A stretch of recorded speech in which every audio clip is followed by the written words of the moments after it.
a colloquial saying in Malayalam that ലോകത്തിലെ ഏത് മൂലയിൽ പോയാലും അവിടെ ഒരു മലയാളി ഉണ്ടാവും, which translates to no matter what corner of the world you're in, you'll find a Malayali there.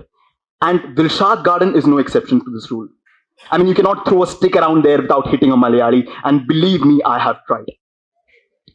Resultantly, I was brought up in a very closed, a very secure, a very protective, a very surveilled environment, at home and otherwise. Regardless, I was not an outgoing child anyway. I mean, I literally never went out. My schedule looked something like wake up, cry and refuse to go to school, be sent to school, cry there, come back home, have my food, cry before sleeping, wake up, cry, refuse to go to school. So pretty much the same thing. In the off chance you missed something there, I was a huge crybaby. The reason for this was that as a child, I grew up with a lot of anxiety, fear, self-image issues, and I mean, it really got to me. There were times, my school was at a walking distance from my house. There were times where I would reach the gate of my school, panic because I did not want to go inside, and run back home. There were times where they'd have to call my father, who used to travel 40 minutes to get to his office. The second he's at office, he'll get a call that your son is sick again, come back, collect him. I'd be making excuses to go home. I used to carry a passport-sized picture of my parents behind my iCard. And whenever I would get anxious, I would look at it, shed a tear or two, and feel the sense of security. Being around people, let alone standing on stage and talking to them, dreaded me. Years later, I'm 23, pushing on 24. I did my graduation in journalism and mass communication. My first ever job was as a marketing communications manager. I'm a professional theatre artist and musician, so essentially stage is now my second home. And as of today, I am an official TEDx speaker. I sometimes look back and I think, what kind of metamorphosis happened there? And I realize that when I meander back and look at my steps that I took, that transformation happens in two ways. It's either a revolution or an evolution. To quickly go over the concepts, revolution is something tectonic happens that changes your perception, that shifts your life, and you cope up with it and become a new version of yourself. And evolution is much more simple. It's little steps. You often don't even realize it's happening, and you adapt to it and you grow as a person. So if I was to talk about my transformation journey from these two perspectives, and I start with revolution, I'll have to take you back to when I was 13, in mid-June during my summer vacations. I'm at home alone, and I get this urge to watch a fireball. For those who don't know what a fireball is, according to me, it's a splurge of fire that happens when you take a source of fire and you spray it with a deodorant, a room freshener, or anything with aerosol in it. So of course I can't do it inside my home because I'm a responsible child, and that is a fire hazard. So what I do is I go to the balcony, I take a cotton ball, I light it on fire, I place it on my balcony's ledge. I take a spray and I spray it. I realize two things right now. Number one, fireballs are amazing. And number two, Sir Isaac Newton's first law of motion, the one that states that a stationary object, if you put force into it, it will move. So I spray it, the fire splurges out, and also the cotton ball falls down. A crucial information here, I live on the second floor. Below me, naturally, there is the first floor and the ground floor. And my first floor neighbors have their clothes out to dry on their balcony's clothing line. This burning ball of cotton goes down and falls onto their clothes. I step back instantly, hoping that nobody saw me. I'm anxious, I'm scared, I'm shaking. For 10 seconds, I'm thinking, what's gonna happen, what's gonna happen? I step ahead, I'm no more thinking because I can see that the clothes are on fire. And not flames we're talking about here. We're talking about fire from the depths of hell. It's absolutely burning. My neighbor's house is on fire. The clothing lining's breaking. The clothes that are burning are falling down. The ground floor house is on fire now. I panic. I run out of my house. I go to my neighbor's house. I ring their bell. I say, auntie, aag, fire. She's like, where? I said, aapke ghar pe. And I run down instantly. I go to the ground floor. I ring their bell. There's no one at that house. I decide to jump the gate to set the fire out. I get inside the home, I start kicking the fire, I'm wearing polyester pajamas, it's burning, it's melting, it's getting onto my skin, it's hurting, but no, I don't move back, I'm a hero at task. So I set that fire off, I jump outside the house, I'm walking back to my home, and my first floor neighbor auntie stops me. She asks me, Rahul, Do you know how the fire happened? Now I had two options here. I could lie, or I could do the honorable thing and speak the truth, which of course would get me into trouble. So naturally, I lied.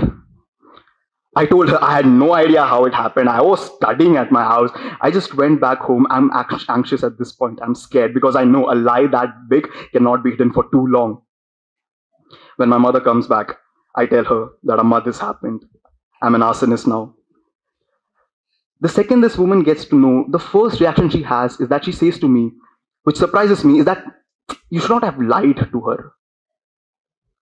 She takes me by hand. We go downstairs to the neighbor's house. I explain what happened. I apologize. Thankfully, they were pretty chill about it. They were laughing. They were happy that I at least apologized. We go back home. And at this point, I learned something very valuable. The sheer power of responsibility and accountability.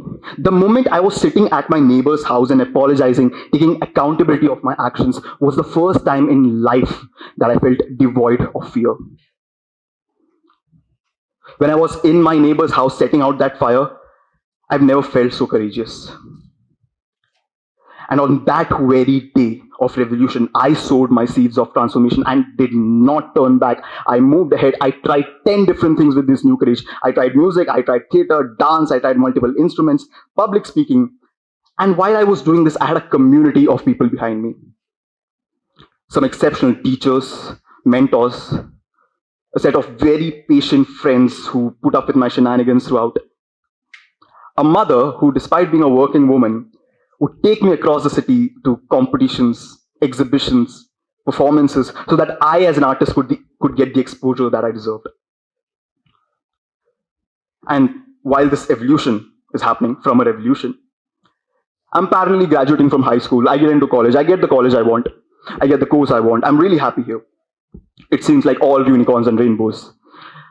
But what happens when you leave school and you enter college is this independence that you get, but also you enter the real world. And when I entered the real world from a secure environment, I realized that it is a jungle out there. And the real world has this way of breaking down men. And when I say that, I acknowledge the hardships and difficulties that the world puts over women. But what I'm doing right now is a distinction of experiences, not a comparison of reality. And with that distinction of experience, I talk about my experience where I faced that the world was cold, it was disregardful. And when I say these things, I'm not talking about some systematic oppression. I'm talking about micro incidents that happen on a daily basis to a man. A random stranger just shoving you and moving ahead with their life. Someone hurling abuses at you and going on like nothing happened. To paint you a clearer picture of what I'm talking about, this one incident from 2 years ago that I just can't shake out of my head. I was on a two-wheeler dropping someone at a metro station.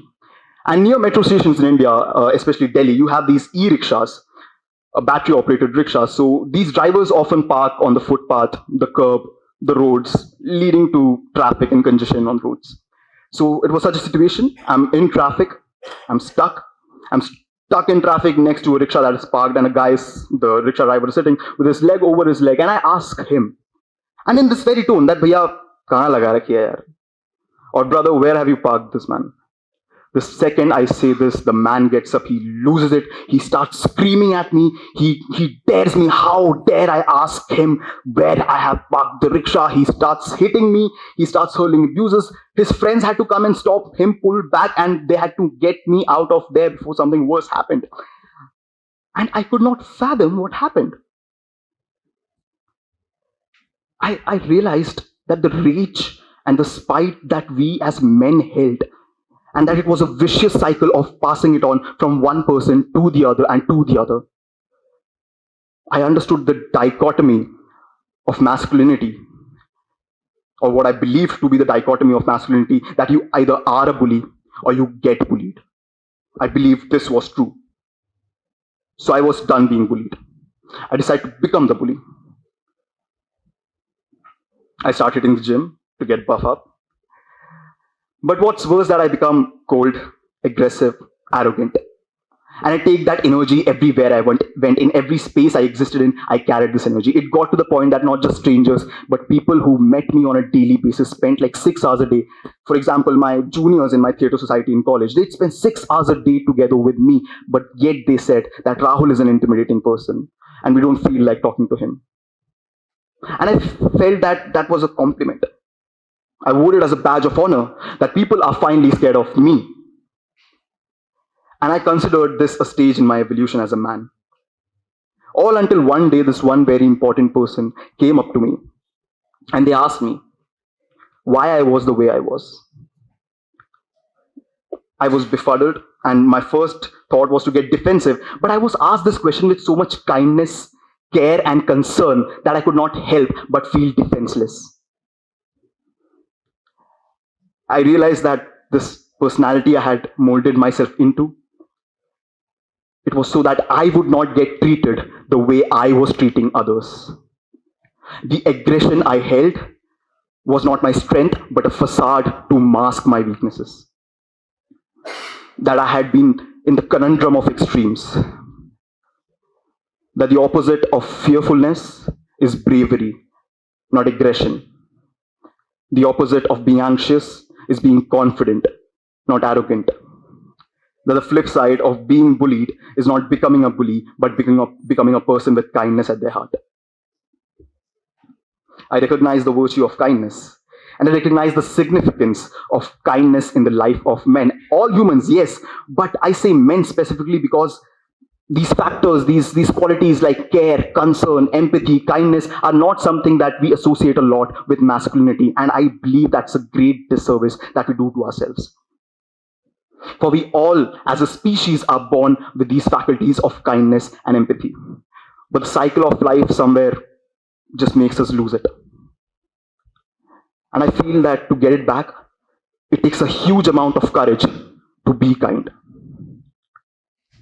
And I wish I learned this without hurting others. I wish I didn't have to become bitter to realize that life had so much sweetness to offer. But I'm glad that things happened the way they did, because now I look ahead with hope to impact the world, to change the world. And I realize that I want to do that while being kind. For it takes great amount of courage to change the world, but it takes even greater amount of kindness to change the world for good. To invoke Sir Isaac Newton once again, he said, and I quote, that I see further than others, for I stand on the shoulder of giants. What he essentially meant was on a scientific manner, but it applies to the situation because he learned from the mistakes, and I learned from the mistakes that were made by me and the people who came before me, so that I know what not to do and what to try to do the right thing. So let's not meander around and wait for another storm to hit us, to uproot us from what we are supposed to be, from what we actually are, and sow the seeds of transformation with kindness and courage today. Thank you so much. I'm Rahul Unnithan.